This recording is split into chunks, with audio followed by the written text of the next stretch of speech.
Hi everyone. I'm sorry for the delay. I've got some personal issues that I've got to deal with, as well as upcoming German Rum Festival to prepare for. So my videos have been a little less than of late, but I'll try to put together something for the next couple of weeks to keep us going.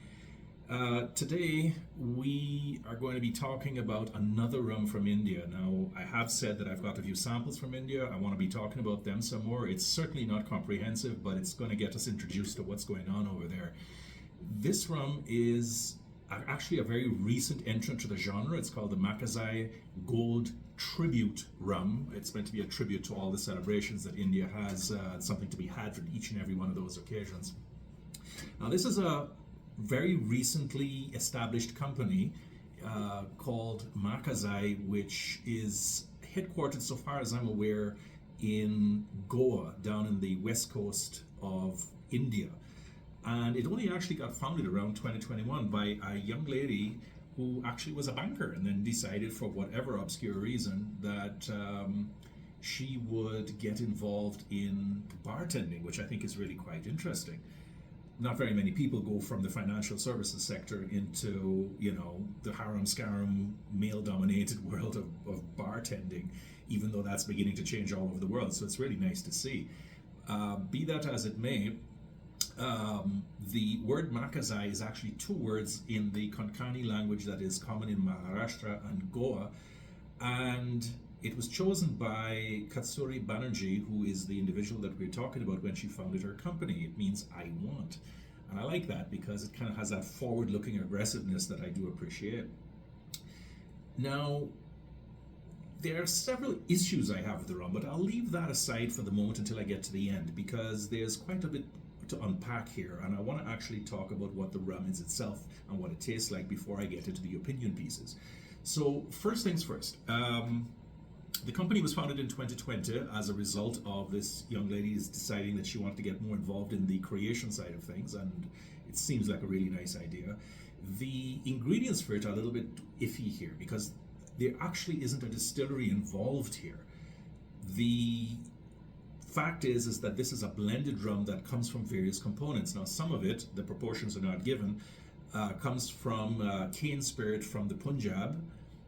Don't know if it's been aged or anything like that, but the other part is molasses spirit from the Maharashtra area. It's not actually grown or fermented or distilled in Goa. Now, the thing is, Goa itself, because of its lax regulatory climate or its more permissive regulations in a very conservative country, does actually allow liquor to be made more easily.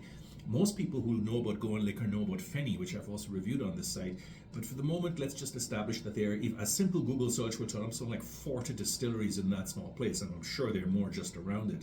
So it's not entirely surprising that Ms. Banerjee sourced the ingredients for the blend that she wanted to make in her rum from that general area, because there are lots of distilleries that make it. The problem, of course, is knowing what exactly those components are, which is another thing that I'm going to point out later. So it's a very young rum. We don't know very much about the aging. Let's just consider it a young blend, definitely under 5 years of age. I mean, it was founded in 2020, so we're not going to get that. It's bottled at 42.8%, which is, under the old imperial system, 75 proof or 25 under proof. In the imperial system that is no longer in use, it seems to have just stuck in India forever, and they just keep using it, which is why Old Monk and several others also have 42.8% for those who are curious about trivia. Now, what does it smell like? Well, I must confess to some amount of disappointment, because what this really comes out as is something like just a little bit better than entry level, and that's an observation as opposed to a criticism. So here's the thing: what you're getting is definitely some honey, you're getting some cardamom, you're getting some cinnamon, those kinds of spices, very faint actually. There's a certain amount of brine and cookies and figs in there. Perhaps, did I say cinnamon? I forget, but whatever.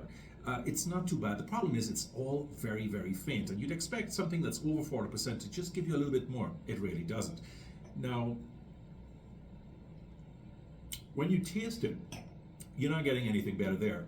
At the end of the day, it is, you're getting pralines, which is oddly enough what the tasting notes themselves say that the company has provided. You're getting some salt, biscuits, fresh bread, There's very little fruit here, perhaps a little bit of red currants and so on. You are getting some cardamom, you are getting some cinnamon, some vanilla and so on, but it's all doesn't really play very well together, and there's no sour or sharp notes to balance off the more musky flavors that you get started with, and the finish really isn't all that long. You're not getting very much out of it. You are actually getting some ghee in a hot smoking cast iron pan. That kind of permeates the whole thing, which I find very peculiar but also very interesting, because it's that little fillip that gives it some character and makes it not be just a complete little anonymous waste. I actually think that this has potential, even though right now it's not realized. Now, the company also makes a white rum, which is a little bit different, but I won't speak about that right now because I do have that floating around elsewhere to look at some point in time. Overall, I'm going to score this at 79 points. It doesn't crack it, and if you think that it will, then perhaps you like Indian rums more than I do. Most of us don't know any of this stuff. For the moment, it's only just started to come abroad. Previously, post-COVID or during COVID, they were working on their marketing and trying to get it to, just get their packaging and their labeling and everything put together. And they've only recently moved out of Goa into other provinces nearby, like Maharashtra itself. So they're making some sales. They started with 200 cases. They're up to about 2,000 cases a year now. So certainly they're growing and they have lots of potential. Now, there is another rum that they produce called the Mesma, I think it is, which is a limited edition 600 bottle outturn rum, but I can't tell you very much about it, which is what leads me into my opinion, which follows from here on in. The part that pisses me off about this rum is how little there is to be found about it. Now, when you go to their website, when you go to all the various articles that were written between 2021 and 2022 about the launch of the rum and the company behind it, and the great selling point of Miss Banerjee being one of the few Indian women who actually entrepreneured her way through to creating a company of this kind, it seems like that's everything about the rum that people want to know. Well, I disagree with that, because this is just marketing hagiography about the founder, however interesting that may be, and should be there, but not to the exclusion of everything else. Talking about their ecological qualifications is nice, their carbon neutral position is nice, that they source everything from India, bottle, label, cork, cane, the whole 9 yards, all that's really fine. The problem is it doesn't tell us sweet fuck all about the rum itself. So here's the thing. What kind of still made it? We don't know. Was it cane juice or cane spirit that is the source? We don't know. They call part of the blend is molasses spirit. What is molasses spirit? Is it neutral spirit from molasses that's been dialed down, or is it molasses distillate, which is something completely different? Now, for people who come from a bartending background, who know their way around spirits and us, have all this experience going up to yin yang, to not be able to provide that kind of information is just ludicrous to my mind. And I think it's got to stop.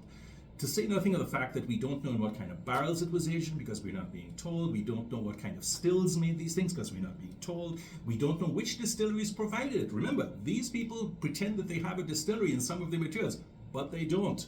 And this is the sort of thing that gives Indian rums a bad name. You're given a whole lot of marketing bullshit, but you're not actually told anything of value. And this is the thing that allows, sorry if I use the word, I really don't like it very much, but it allows Westerners to evaluate whether the rum is worth something or not. And at some point, we've got to deal with that. Otherwise, this thing is never going to sell. Now, it has real potential, and I'm sure the Mesma is going to be even better, right? I really have no way of evaluating whether this thing is a good rum or not, because I have no clue how it is made and where it's come from. So it could be made from jaggery for all I know, don't know, right? It could be added to, don't know. And by the way, for the record, I did test this thing on my hydrometer. It is 4 to 3% on mine, so it's definitely, it's kosher from that perspective. But the point is, most people don't have my facilities. They don't know where to look the way I know where to look. So the question then arises, what the fuck is it? And this is the part that has got to stop. If Indian rums want to be taken seriously, then they have to get off this thing that telling a beautiful origin story with lots of legends about where it comes from and how romantic it is and who the owners are. This has got to stop, and we've actually got to provide us with some information. Otherwise, they're just as bad as all these jackasses over in the western side who put pirates and parrots and peg legs and all kinds of other bullshit on top of their marketing materials and think that that's going to sell a rum. Newsflash. It won't, and I'd really like for this nonsense to stop.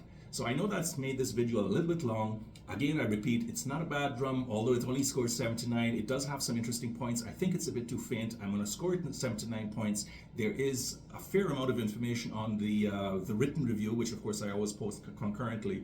So I hope you do appreciate what I'm trying to say here, that this is something that I'd like to see go further. I'd like to taste more from them. I'd like to see them do better. For the moment, this isn't quite it. So that's where we stop for the moment. And well, I hope to see you again next time. Take care. Bye-bye.